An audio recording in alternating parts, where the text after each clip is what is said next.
جا کر بیٹھنا ہے اور آقا کریم صلی اللہ علیہ وسلم کی بات کرنا ہے۔ درود پاک میں نذرانِ عاشق پیش کریں، پڑھیں اللہم صلی علی سیدنا و شفیعنا سیدنا مولانا مولانا محمد وعلی کرم وآلہ وبارک وسلم صلی علیہ وسلم والسلام علیہ یا رسول اللہ صلی اللہ علیہ وسلم۔ حضرات محترم، کل کی گفتگو میں نماز کی شرطوں میں سے دوسری شرط ستر عورت کے حوالے سے گفتگو چل رہی تھی۔ عورت کے بدن سے چہرہ، دونوں ہتھیلیاں اور دونوں تلووں کے علاوہ سارا بدن عورت ہے، یعنی اس کو چھپانا فرض ہے، اور اس کو 26 اعضاء میں تقسیم کیا گیا ہے۔ حضرات محترم، مرد اور عورت کے مذکورہ اعضاء جن کا کل ذکر ہوا تھا مرد کے تعلق سے کہ ان کے اعضاء اس کے عورت میں شامل ہیں، اور عورتوں کے حوالے سے ان کے 26 اعضاء ہیں، تو مرد اور عورت کے مذکورہ اعضاء ستر عورت میں سے کسی ایک عضو کی چوتھائی جتنا حصہ ایک رکن تک، یعنی 3 مرتبہ سبحان اللہ کہنے کے وقت کی مقدار تک کھلا رہا تو اس کی نماز حاصل ہو جائے گی۔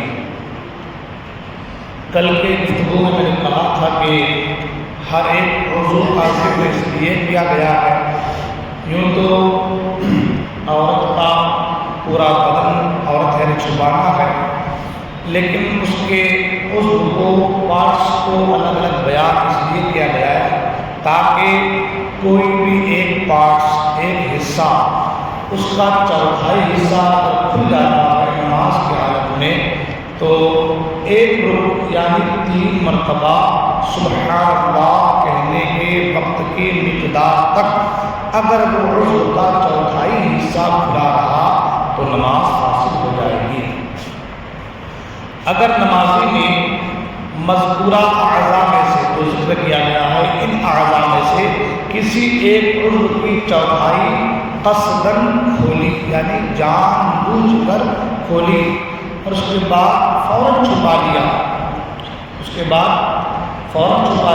اور 3 مرتبہ سبحان اللہ کہنے تک کھلا بھی نہ رہنے دیا، تب بھی اس کی نماز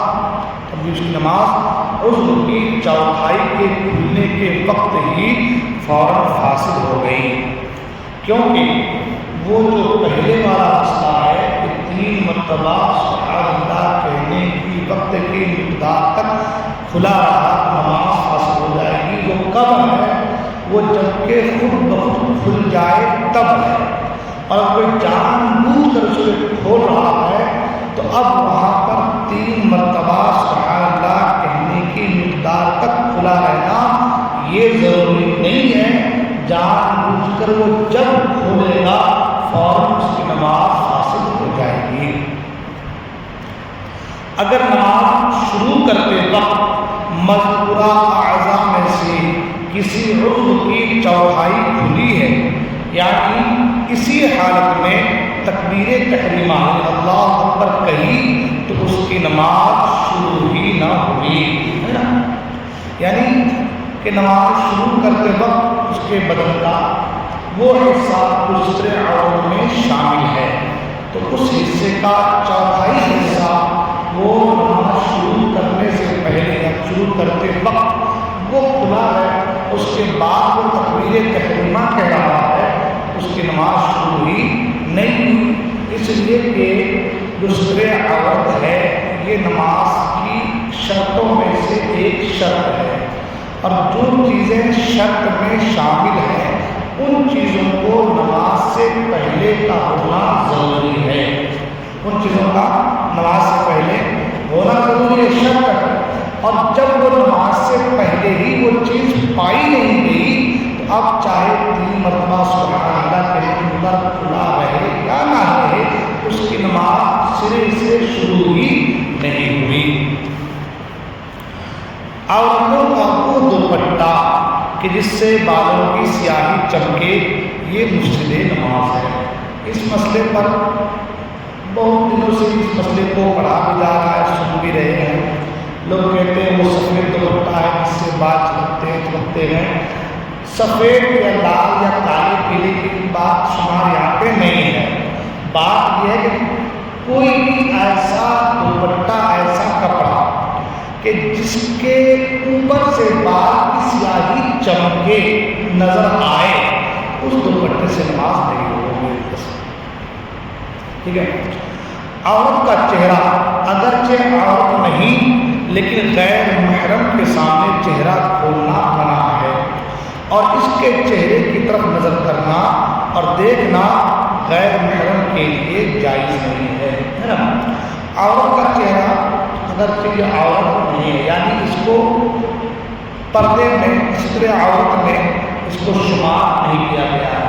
حج کے ایام میں بھی جب لوگ حج کرنے جاتے ہیں تو حاجیوں کو تو صرف 2 چادر کے علاوہ سب منع ہے، اور عورتوں کا اگرچہ احرام ان کا روزمرہ کا جو کپڑا ہے وہی ان کا احرام ہوتا ہے، لیکن عورتوں کو بھی چہرے کا چھپانا یہ منع ہے۔ عورتوں کا جو ہے چہرے کا چھپانا کو احرام کی حالت میں یہ منع ہے۔ اس سے پتہ یہ چلا کہ جو ہے عورت کا چہرہ، چہرے کی ٹکلی یہ عورت نہیں ہے، لیکن اس چہرے کو بھی غیر محرم سے بچانا چاہیے۔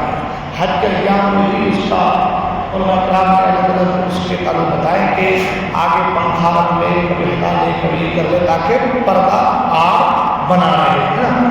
اور مرد کو بھی چاہیے کہ مرد حضرات جو ہے اس کے چہرے کی طرف نظر نہ کریں، ٹھیک ہے نا۔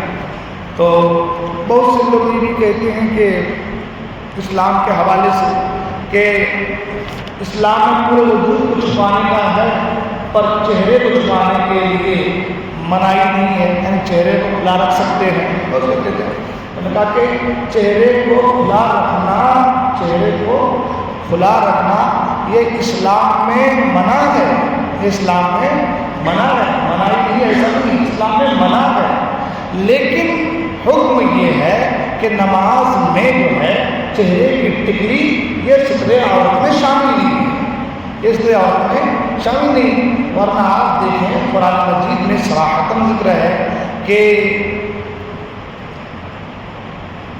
قُلْ لِلْمُؤْمِنَاتِ يَغْضُضْنَ مِنْ أَبْصَارِهِنَّ وَيَحْفَظْنَ فُرُوجَهُنَّ، مسلمان عورتوں سے کہہ دیں کہ اپنے نظروں کو نیچی کر لیں اور اپنے شرمگاہوں کی حفاظت کریں۔ تو نظروں کو نیچی کرنے سے مراد کیا ہے؟ جب نظریں جھکی رہیں گی تو چہرہ بھی دکھے گا نہیں، تو چہرہ بھی دکھے گا نہیں۔ اور دوسری چیز یہ ہے کہ مسلمان مردوں سے بھی کہا قُلْ لِلْمُؤْمِنِينَ يَغُضُّوا مِنْ أَبْصَارِهِمْ وَيَحْفَظُوا فُرُوجَهُمْ، مسلمان مردوں کے لیے کہا کہ مسلمان مردوں سے حکم ہے کہ وہ اپنی نظروں کو نیچی کر لیں۔ تو جب ایک مرد بھی نظروں کو نیچی کر لے رہا ہے، ایک عورت بھی نظروں کو نیچی کر لے رہا ہے، تو سارے معاملے حل ہو جاتے ہیں۔ اب وہ مرد جو ہے، وہ مرد سے مراد وہاں پر غیر محرم ہے، محرم نہیں، وہاں پر مراد کون ہے؟ غیر محرم ہے۔ اور غیر محرم میں جو محرم لوگ نہیں، کلاس سبھی آ جاتے ہیں، پوری دنیا کے لوگ آ جاتے ہیں، اور پوری دنیا کے لوگوں میں بھی مسلمانوں کے علاوہ جو غیر ہیں ان کا معاملہ تو اور سخت سے سخت ہے۔ خیر، ستر عورت کے معنی یہ ہیں کہ نمازی اپنے سطر کو دوسرے لوگوں سے اس طرح چھپائے کہ اس کے جسم کی طرف عام طور سے نظر کرنے سے اس کا سطر ظاہر نہ ہو، ہے نا۔ تو معاذ اللہ اگر کسی شریف نے کسی نمازی کا سطر جھک کر یا جھانک کر دیکھ لیا تو نمازی کی نماز ہو جائے گی، ہے نا۔ نماز میں کچھ فرق نہیں آئے گا، البتہ جھک کر دیکھنے والا سخت گنہگار ہوگا، ہے نا۔ کوئی نماز پڑھ رہا ہے، اپنے بدن کو، وجود کو ڈھانپ کر نماز پڑھ رہا ہے نا، لنگی میں نماز پڑھ رہا، کوئی شریر ہے جھک کر کے دیکھا تو اس کی نماز تو ہو جائے گی، لیکن جو جھک کر دیکھنے والا ہے وہ سخت گنہگار ہوگا، ہے نا۔ آج کل لوگوں میں ایک غلط مسئلہ رائج ہے کہ اگر تہبند لنگی کے لیے چڈی یا جامعہ نہیں پہنا تو نماز نہیں ہوتی. یہ بہت سے لوگوں نے سوال بھی کیا. ابھی رمضان کے بعد ایک شخص نے مجھے سوال کیا کہ حضرت وہ اگر لنگی کے نیچے یا ازار کے نیچے پہن کے اگر جامعہ چڈی نہیں پہنی تو کیا نماز نہیں ہوگی؟ تو یہ مسئلہ غلط ہے. نماز جو ہے ہو جائے گی، نماز میں کوئی کمی نہیں ہے. نماز میں ستر عورت کو سمجھتے کہ ستر عورت کا معنی یہ ہے کہ جو جسم کا جو پارٹس چھپانے کا حکم ہے اس کو آپ چڈی سے چھپائیں، جانگیا سے چھپائیں، لنگی سے چھپائیں، پینٹ سے چھپائیں، ازار سے چھپائیں، کسی کپڑے سے چھپائیں. چھپانے کا حکم ہے نا. رہی بات پینٹ وغیرہ کی تو وہ پینٹ کا طریقہ ہے پہننے کا وہ دوسروں کا ہے لیکن چھپانے سے نماز ہو جاتی ہے. ٹھیک ہے. تو یہ نماز کے دوسری شرط جو ہے ستر عورت کے تعلق سے کچھ مسائل تو میں نے کل بیان کیے تھے اور کچھ مسائل جو ہے آپ بیان کیے. انشاءاللہ آگے کا سلسلہ شروع رہے گا. اللہ تبارک و تعالیٰ کی بارگاہ میں دعا ہے اللہ تعالیٰ تمام کہنے سورہ